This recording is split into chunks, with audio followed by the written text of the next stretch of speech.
Respond to security risk situation. In this competency, you will learn the following. Identify security risk situation. Respond to security risk situation. Assist in the review of the response to security risk situation. Identify security risk situation. There are many different types of security risk situations you may encounter while working in the security industry. As is the case with all aspects of your role, you must take in accordance your legislative and organizational requirements when responding to these situations. This could relate to the apprehension and powers of arrest, inspection of people and property, and complaint and dispute resolution procedures. When identifying a potential security risk, you must assess the situation for degree of risk to self, others, property, and premises. These situations can include bomb threats, people carrying weapons, persons with criminal intent, and violence. Your number one concern as a security officer should always be the safety of those you're being paid to protect, as well as yourself and your colleagues. Environmental factors such as crowds, weather, and time of day should be closely monitored for changes that may impact on a security risk situation. For example, a surge forward in a crowd at a rock concert has the potential to cause panic and injury amongst the crowd. It's up to you to be aware of these changes and do your best to control them. When implementing any control measures, consideration must always be given to your occupational health and safety requirements. Always keep these in mind when carrying out first aid, using and maintaining firearms, and transporting and storing dangerous goods. Some situations may escalate beyond the scope of your knowledge or authority. If you require assistance at any time from colleagues, your supervisor or emergency services personnel, be sure to request this in a timely manner before the situation has a chance to escalate further. You may need to act outside of your own role while you're waiting for assistance.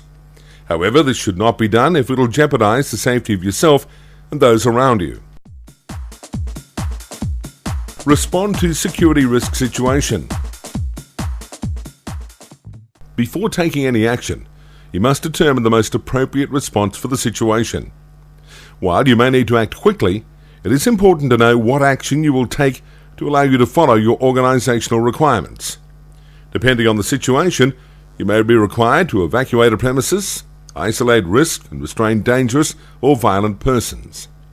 Any response taken must maximize the safety and security of yourself, others around you, the property and premises, and should always be carried out within the scope of your own role or responsibility.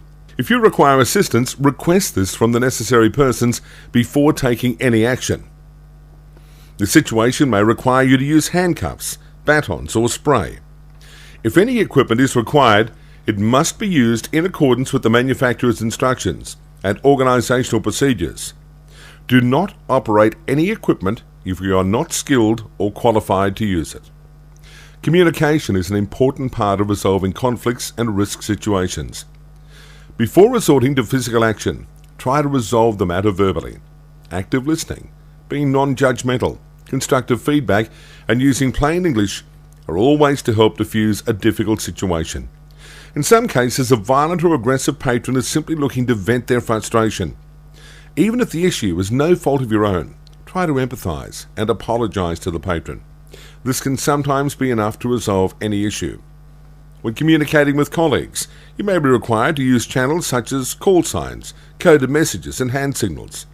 These should all be made clear in your assignment instructions. However, if you're unsure, check with your supervisor. All details from any security risk situation at your workplace need to be documented and maintained.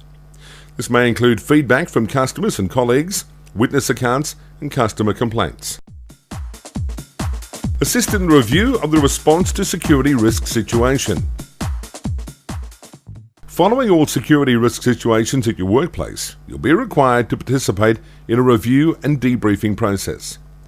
This will help to determine the cause, response, and outcome of the situation and assess whether improvements can be made to any of these areas.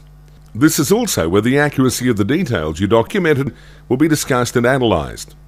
If you are required to give verbal observations, these must be done accurately and in a clear, concise, and constructive manner, referring to your incident notes where necessary.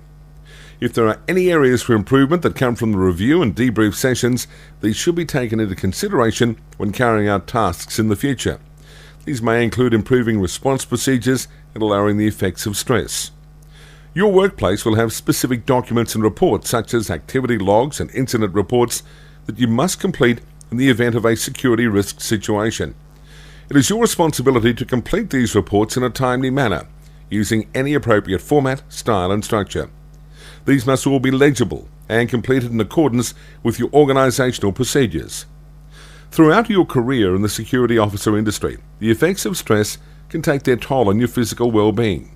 Distraction, frustration and increasing aggression are all signs that a person is becoming stressed. Whether it's yourself or a colleague, these effects need to be recognised before they have the chance to develop out of control. Here are some techniques to help manage these effects. Conscious use of personal recreational activity. Having some interest outside of work is a good way to blow off steam and take your mind away from work while you're not there. Informal exploration of incidents with team members.